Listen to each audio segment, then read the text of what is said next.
kita cakap Imam Syekh Junaid Al-Baghdadi menyatakan dalam kitab Mukasyafatul Ghulub oleh Imam Ghazali, menyatakan tidak akan, maksudnya itu Syekh Junaid Al-Baghdadi ini siapa? Sayyidu Taifah, penghulu segala wali. Penghulu. Kalau Syekh Abdul Qadir Jalani Sultanul Aulia. Tahu cerita Syekh Junaid Al-Baghdadi tak? Masuk sedikit dia tahu. Syekh Junaid Al-Baghdadi ni kirakan waktu zamannya macam Hulk Hogan tau. Dia ahli gusti, wrestler. Tidak ada yang boleh mengalahkannya. Dia adalah ahli gusti diraja. Kalau cerita nujum 4 belalang, ada ahli nujum negara, ahli nujum diraja. Tapi ini ahli gusti diraja ni. Tak ada satu orang pun boleh pukul dia. Kemudian diadakan satu pertandingan. Siapa yang boleh mengalahkan Junaid Al-Baghdadi, maka dia, orang itu akan dapat ganjaran yang sangat besar. Siapa nak lawan Hulk Hogan? Tiba-tiba ada satu Pak Long ni datang. Kita guna bahasa sekarang lah, Pak Long. Pak Long ni, Abang Mail ni kan muda lagi. Abang Mail muda lagi. Ni pintu apa hal buka lagi? Aku asyik datang sini, kerja aku betulkan pintu aja. Tutuplah pintu tu. Dek, dek yang main handphone tu, dek. Dek yang tepi pintu tu, dek. Dek, dek baju hijau tu, tutupkan pintu. Abang Mike, tutupkan pintu. Abang Al-Basir, tutupkan pintu tu boleh bang? Pasal duit masyarakat. Kerja saya ni kalau di sini, kalau seperti siapa yang tengok live, kerja saya ni pintu duit masyarakat. Kita dah lihat ni duit masyarakat. Jangan main-main. Teringat saya cerita Masjid Abdul Razak. Dia kata saf tidak betul. Ni bukan orang Masjid Abdul Razak, ni jemaah punya hal. Saf nak kena buka pintu, ini khilaf lah. Ini boleh nampak saf pertama nak kena buka pintu. Dia kira gini. Sekali saya tengok dia buka pintu, sebesar-besarnya buka pintu, 4 orang boleh keluar dengan selesanya. Ini duit masyarakat. Tak pasal-pasal aku punya tahiyat akhir solat tarawih itu jadi salafi begini. Menggigil lah. Ya Allah, lambat pula tahiyat akhir ni. Beri salam terus dia cakap, siapa buka pintu ni? Dia kata, babe, ni tak boleh, ni besar, ini tak boleh kecil, dia nak kena besar. Cakap, ni apa duit masyarakat? Baru baca 1-2 kitab, semua tak boleh. Bodoh, saya cakap. Saya cakap terus terang, bodoh. Belajar lagi baru 1-2 kitab. Ini nak menyedarkan orang. Sebab sebelum tu dah cuba dinasihatkan. Kita balik kepada Syekh Junaid Al-Baghdadi. Ni pasal pintu. Siapa masuk, tutup pintu. Sekali lagi saya kata, kalau rumah kita, bukan main lagi. Mat, kau tak tutup pintu, aircon keluar. Sebab apa? Duit kita. Ini duit masyarakat. Duit kita tu disoalkan kecil tau. Ni duit masyarakat, orang ramai punya duit. Jadi ingatlah, bukan masjid ni saja, masjid lain. Syekh Junaid Al-Baghdadi, kemudian datanglah satu pakcik tua ni. Dia kata dia nak challenge Syekh Junaid Al-Baghdadi. Masa tu belum Syekh lagi, Junaid Al-Baghdadi. Dia kata apa? Orang terperanjat, Junaid Al-Baghdadi, orang muda yang perkasa pun tidak boleh kalahkan Junaid Al-Baghdadi. Ini kan pula orang tua. Jadi kemudian orang tua ni pada hari pertandingan penuhlah, pack lah Stadium Sultan Ibrahim. Tak ada, itu JDT. Saya guna istilah sekarang, bukan bohong, guna istilah sekarang. JDT tengah top kan, penuhlah Sultan Ibrahim punya stadium. Ini stadium lah, macam Colosseum Roman gitu. Penuh orang nak lihat. Ni orang tua ni macam mana lunyai ni. Orang muda je habis, ini orang tua habis lunyai. Bila bertemu tu, orang tua ni pun berkata kepada Junaid Al-Baghdadi radhiyallahu anhu, wahai Junaid, aku tahu aku tidak dapat mengalahkan kau, tetapi kerana ganjaran di atas kemenangan siapa yang boleh mengalahkan kau ini sangatlah besar. Aku adalah cicit Rasulullah sallallahu alaihi wasallam, dan anak isteriku sudah berapa hari tidak makan seluruh anggota keluargaku. Dan aku mengharapkan ganjaran yang besar ini untuk memberi mereka makan.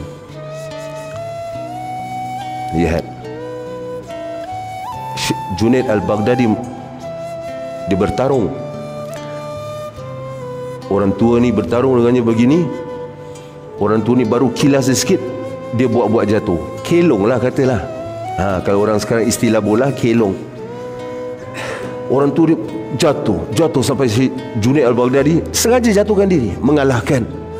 Kerana ingat satu, cinta pada Ahlul Bait Nabi SAW akan mendapat pandangan daripada Rasulullah. Penglihatan lain, Allah Maha melihat, tetapi jikalau Allah pandang, itu satu pengiktirafan, satu perhatian daripada Allah. Maka Junaid Al-Baghdadi kalah. Orang boleh kata, macam manalah orang tua ni boleh kalahkan Junaid Al-Baghdadi ni. Pada malam hari, baliklah orang tua ini dengan ganjaran yang besar. Keluarganya dapat makan. Junaid Al-Baghdadi pada malam hari bermimpi didatangi oleh kekasih kita Rasulullah sallallahu alaihi wasallam. Apa kata Rasulullah sallallahu alaihi wasallam? Wahai Junaid, maksudnya itu, aku berterima kasih kepada engkau kerana engkau telah membantu memberi makan anak cucuku yang sedang kebuluran, yang sedang kelaparan, yang sedang kesusahan. Maka mulai dari hari ini, gelaran ini diberi. Maka mulai dari hari ini engkau adalah Sayyidul Taifah, ketua semua para penghulu para wali, penghulu orang-orang baik, orang-orang soleh. Dinaikkan darjat kerana apa? Kerana cinta pada Ahlul Bait Nabi SAW. Itu saja. Nak dengar cerita lagi tentang cinta Ahlul Bait Nabi SAW? Ibnu Mubarak Abu Tasawuf, bapa tasawuf. Kumpul duit bukan main kumpul. Sama cerita dengan satu tukang kasut juga. Nak berangkat pergi ke haji, tiba-tiba dalam perjalanan bersama kafilah beliau ternampak seorang wanita yang sedang hendak mengambil seekor bangkai. Bangkai, bukan disembelih, bangkai. Ibnu Abdullah bin Mubarak radhiyallahu anhu, beliau seorang wali besar, seorang ulama kabir. Beliau melihat wanita itu, beliau menyatakan, wahai wanita, maksudnya itu, ini bangkai haram untuk kau makan. Apa kata wanita ini? Ini dalam perjalanan hendak menuju ke Makkahul Mukarramah atau Madinatul Munawwarah untuk pergi haji lah, senang cerita. Wanita ini kata apa? Ini cerdasnya. Sebab itu keturunan Rasulullah SAW tidak boleh lari daripada Al-Quran dan Sunnah, tidak boleh lari daripada ilmu. Kalau keturunan Rasulullah SAW hingga hatta al-an, hingga sekarang, lari daripada ilmu, lari daripada jalan Rasulullah SAW, kata Al-Habib Abdullah Al-Haddad, walaupun namanya Sayyid, walaupun dia Syarifah, dia tidak termasuk dalam golongan Rasulullah SAW. Berdasarkan ayat Al-Quran, Al-Habib Abdullah Al-Haddad menyatakan, hormati, cintai mereka. Jangan berlebihan. Jikalau mereka melakukan maksiat terang-terangan, tarik mereka ke tepi dan tegur mereka. Bukan menghina, mencela mereka. Orang biasa kita tidak boleh mencela, menghina. Ini kan pula cicit Nabi SAW. Tapi mereka sudah terkeluar, pandu mereka semula ke jalan datuk mereka, dan kita berkhidmat kepada Rasulullah SAW, diangkat darjat kita. Maka Ibnu Mubarak menyatakan kepada wanita ini haram, ini bangkai, kau tidak boleh makan. Wanita ini kata apa? Untuk kamu halal, untuk kamu haram, untuk kami halal. Itu saja. Cicit-cicit Nabi SAW ni, kata-kata mereka ini singkat tapi padat, seperti antara kelebihan yang diberikan Allah kepada Rasulullah, diberikan oleh Allah kepada Rasulullah SAW, iaitu jawami'ul kalim. Katanya singkat tapi banyak pecahannya. Ada dalam Maulid Ad-Daibai, itu dah ada dalam riwayat hadis. Apabila Abdullah bin Mubarak radhiyallahu anhu mendengar itu, beliau dalam hati menyatakan, ini bukan wanita sembarangan, ini wanita yang berilmu dan ada kemuliaan. Orang yang terbuka hati mereka akan dapat lihat ini. Terbuka hati, bukan hati saja, mata hati. Orang yang tertutup hati, macam mana kau cakap betul pun salah. Engkau boleh usaha apa, kau boleh cari benda lain apa, ini orang tertutup hati. Tapi Ibnu Mubarak ulama. Kita nak ikut jalan siapa? Orang yang tertutup hati atau terbuka hati? Terbuka hati, kemudian terbuka mata hati. Bila hati terbuka bercahaya, barulah cahaya itu naik ke muka, kemudian mata hati ni, third eye, di sini terbuka, baru tutup mata, boleh nampak Rasulullah SAW, buka mata, nampak Rasulullah SAW. Ini rahsia-rahsianya. Mungkin malam ini banyak rahsianya. Tentang Isra' Mi'raj ni sebenarnya ada khilaf. Ada kata 12 Rabiul Awal, ada kata 17 Rabiul Awal, ada kata Jamadil Akhir ataupun Rabiul Akhir, Jamadil Akhir gitu. Tapi yang jumhur 28 Rajab. Kemudian Ibnu Mubarak pergi kepada wanita ini bertanya, wahai ummi, wahai ibu, wahai ya ummu, man anti? Begitulah sedikit sebanyak, siapa engkau? Dia cakap, aku adalah cicit Rasulullah sallallahu alaihi wasallam. Anak-anak aku kelaparan di rumah, tidak ada bantuan, tidak ada satu orang pun yang bantu. Maka inilah aku lihat bangkai ini untuk bawa pulang. Dalam kaedah Islam ada ad-darurah tubihul mahzurah. Darurat itu membolehkan apa yang tidak bolehkan, yang tidak dibolehkan.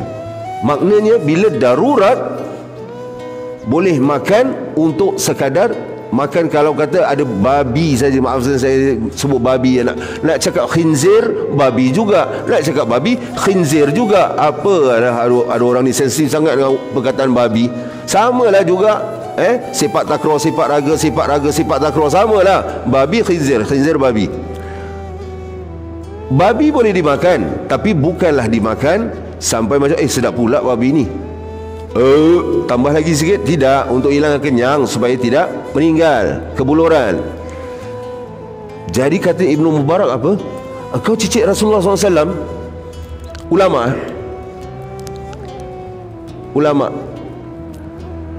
kau ambil ini semua harta-harta, kau pergi balik, beri kepada anak kau makan, ambil semua ini, tapi kau nak pergi haji. Tidak mengapa. Bagaimana aku hendak menghadap datukmu yang membawa kaifiat haji, cara-cara untuk aku, cara-cara untuk kami melakukan ibadah haji, sedangkan engkau di sini aku biarkan. Aku nak pergi makam datuk engkau ni, maksudnya tu. Macam mana aku nak bertemu dengan datuk engkau? Aku biarkan engkau kebuluran. Dia tidak pergi. Dia kasih wanita itu, cicit Rasulullah SAW ini, seorang syarifah, sayyidah. Kemudian beliau pulang, tidak ikut pergi haji. Cinta lebih tinggi daripada taat. Taat terpaksa, cinta tabak, mengikut. Cinta ini melebihi segalanya. Cinta itu buta, membutakan kepada perkara-perkara yang dipandang zahir sahaja, tapi kita buta pada dunia tetapi celik kepada akhirat. Itulah cinta kepada Allah melalui Rasulullah SAW. Bukan berhenti di situ cinta itu. Ni kerana Sayyidah Fatimah ni Ahlul Bait. Bila orang balik haji, ternampak Ibnu Mubarak, mereka kata haji mabrur, haji mabrur. Ibnu Mubarak terperanjat. Satu orang tak apa, mungkin salah orang kot, mungkin salah orang. Satu-satu balik nampak dia cakap, Haji mabrur, Haji mabrur. Tengok aku tak pergi haji, tak ada, aku nampak kau tawaf. Orang semua cakap, aku nampak kau tawaf. Ibnu Mubarak nampak aku tawaf. Dia terperanjat. Bila dalam keadaan apa tu, confused, malam itu bermimpi, Nabi beri salam. Kalau tidak silap saya, Nabi beri salam. Salatu wassalamu alaika ya Rasulullah sallallahu alaihi wasallam. Nabi kata, Abdullah bin Mubarak, maksudnya itu berterima kasih juga. Nabi berterima kasih. Apa yang saya katakan ini, apa yang anda sedang duduk ini, Nabi SAW dapat melihat. Siapa yang menyakiti siapa, Nabi melihat. Siapa yang buat baik, Nabi melihat. Ada dalam hadis sahih. Sentiasalah kita buat baik. Susah Nabi di alam barzakh, susah kita di dunia. Nabi menyusahkan diri Nabi sendiri untuk kita mengorbankan di yaumul qiyamah. Nabi berterima kasih. Nabi kata apa? Haji kau tu kerana kau berkorban untuk anak cucuku, beri makan kepada mereka yang sedang kebuluran tu. Allah menggantikan kau satu malaikat pada setiap tahun buatkan haji untuk engkau. Lihat, buatkan haji untuk engkau. Malaikat buat. Kita kalau buat, entah ya entah tidak, 3 kali haji, 3 bakul maki balik. Mabrur ke tak tu? 30 kali umrah, 300 kali maksiat. Mabrur ke tak tu? Tapi kalau malaikat, kerana apa? Jasa kepada Ahlul Bait, zuriyatun Nabi sallallahu alaihi wasallam. Itu perintah Allah. Nabi tidak minta, tapi itu perintah Allah. Qul, katakan ya Muhammad, aku tidak minta apa-apa daripada mengajak kamu kepada Allah ini dakwah, kecuali kasih cinta sayang kepada kurba, kepada ahli keluargaku dan kaum kerabatku. Ada lagi satu cerita, last cerita ni. Ini cerita pasal ni cerita. Okey.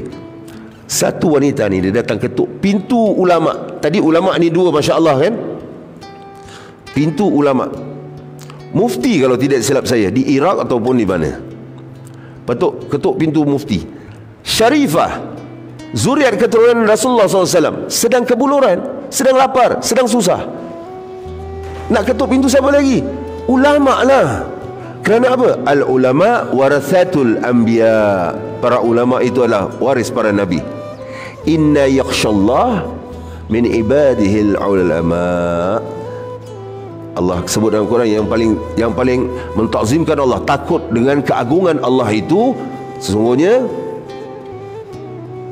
adalah para ulama. Dia ketuk pintu ulama lah. Takut dengan Allah, mesti dia malu dengan Nabi SAW. Dan dia kata apa? Cakap, ya Syekh, aku seorang syarifah, aku cicit Rasulullah SAW, aku sedang lapar, keluarga aku sedang susah, aku minta bantuan. Apa kata Syekh ni kepadanya? Syekh ni berkata, mana bukti yang kau syarifah? Apa bukti yang kau cucu Rasulullah SAW? Ya. Maksudnya tu, kalau sekarang kau jangan guna nama-nama Nabi. Kau nak ini, kau guna nama Nabi. Orang kalau tahu hukum, dia tidak akan guna nama Rasulullah SAW cucu ataupun apalah. Buat apa nak guna nama Nabi? Orang panggil Habib ke, orang panggil Hubabah ke kalau perempuan. Tetapi di yaumul qiyamah dapat laknat di telaga Haud Nabi SAW. Nabi halau, kau berdusta ke atasku. Man kadzaba alayya muta'ammidan, siapa yang berdusta di atas aku, namaku dengan sengaja, neraka dia sudah tempat dia neraka. Kita minta Allahumma ajirna minan nar, tapi bukan cucu Nabi. Kita tahu kita bukan cucu Nabi, tapi kita mengaku cucu Nabi. Ya Allah, jangan. Dan pula win-win situation selalu saya kata Islam ni. orang dah mengaku cucu Nabi, ini habaib dan ulama kita salafun salih, orang kalau mengaku, mereka tidak menidakkan, kerana hukum besar menidakkan orang yang mengaku cucu Nabi. Kita su'uzan kerana tidak ada silsilah. Ini cerita betul, cerita masyhur, bukan saya yang cerita, dalam kitab-kitab para habaib pun cerita. Mana bukti engkau cucu Nabi SAW, cicit Nabi? Jangan guna-gunakan nama Rasulullah SAW. Disuruh pergi. Siapa yang ambil dia? Yahudi. Pernah dengar cerita ni? Pernah dengar tak cerita ni? Abdullah pernah dengar cerita ni? Yahudi ambil. Yahudi atau Majusi ambil. Orang kafir ambil dan rawat dia. Rawat satu keluarga tau. Duduk sampai bila-bila kau nak duduk sini, kau duduk. Sampai kau sudah teratur kehidupan kau. Kau nak pergi, kau boleh pergi.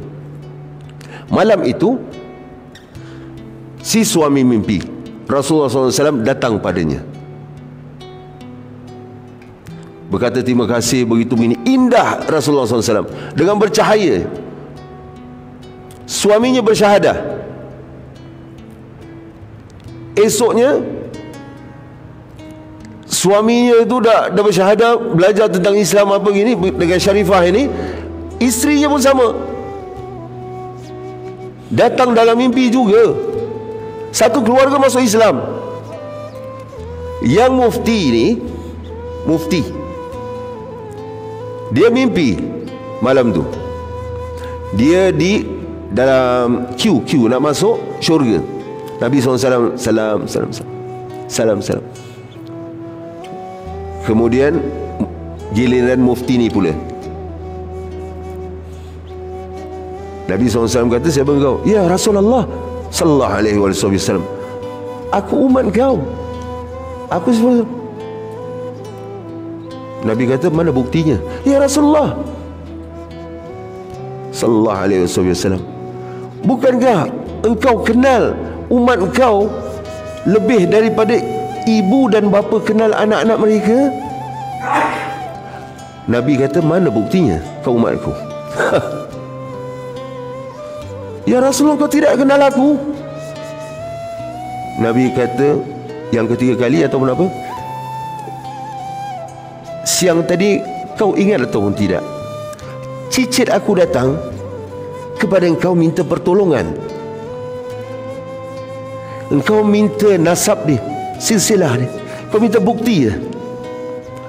Mana bukti yang kau adalah cucu Rasulullah SAW? Dan kau biarkan dia pergi itu. Jadi sekarang mana bukti yang kau ni umatku? Apa maksudnya tu? Engkau tak cinta Nabi, kau tak cinta cicit keturunan Rasulullah SAW, sedangkan Nabi mengajar apa? Kalau Rasulullah SAW,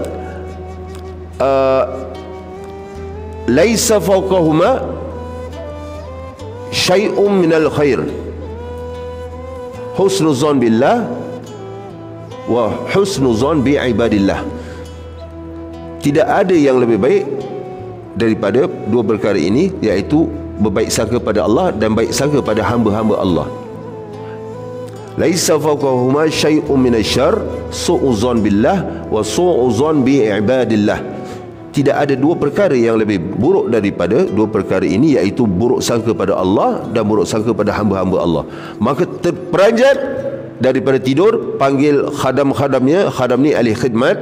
Cari wanita yang tadi siang datang, cari dia. Cari dapat tu di rumah orang kafir. Diketuk pintu. Aku nak Syarifah itu datang. Aku nak Syarifah. Orang kafir ni kata, tidak boleh. Kita nak dia duduk sini selama-lamanya. Begitulah bunyi cerita ni. Tidak. Aku lebih berhak. Aku orang Islam. Aku patut bantu dia. Tidak, kerana dia, kami sekeluarga sudah Islam. Terperanjat. Apa yang kau mimpi semalam telah datang pada kami, dan kerananya kami masuk Islam. Datuknya telah datang dalam mimpi. Ya Allahumma salli ala Muhammad wa ali Muhammad. Itu dia.